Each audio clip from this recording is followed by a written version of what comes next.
नमस्कार। आपने अपने प्रश्नों के उत्तर के लिए हमें चुना, इसलिए मैं आयुर्वेद्य जीवन कुमार दसन अपने इस YouTube चैनल पर आपका स्वागत करता हूँ। बिना सिम्टम्स के कई रोगी आते हैं हमारे पास कि उनको कोई सिम्टम्स भी नहीं होता, तो जब वो एकाएक किसी और वजह से, या किसी ने कोई दांत की सर्जरी करवानी होती है या किसी ने कोई इंश्योरेंस करवाना होता है, वो टेस्ट करवाते हैं तो क्रेटिनिन बड़ा मिलता है।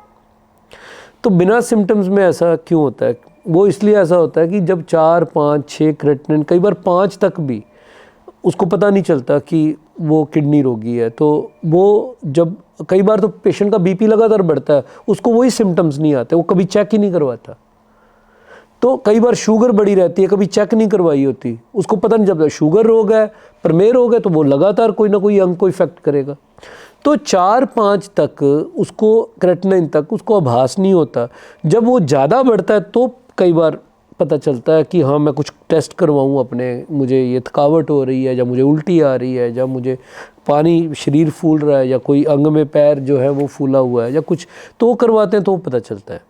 तो हमें जो है वैसे ये होना चाहिए कि हमें टाइम टू टाइम अपने जो टेस्ट हैं वो करवाते रहना चाहिए। अगर हमारी दिनचर्या, हमारे आहार विहार, हम अगर कोई एक्सरसाइज नहीं करते, या हम बुरे नशों में पड़े हुए हैं, बहुत ज़्यादा गलत काम करते हैं, और हम किसी भी चीज़ को, किसी भी योग को या कोई भी कसरत नहीं करते, और हमारा भोजन भी हम उस हिसाब से नहीं करते, तो हमें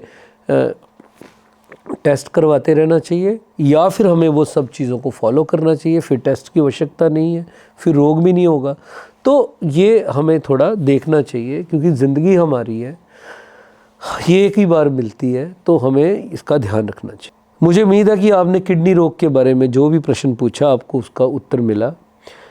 इसी तरह से आप हमारे चैनल के साथ जुड़े रहिए। हमारे वीडियोस नॉलेज के तौर पर दूसरों की हेल्थ ठीक रहे, उनको भी शेयर करते रहिए। धन्यवाद। स्वस्थ रहिए, खुश रहिए।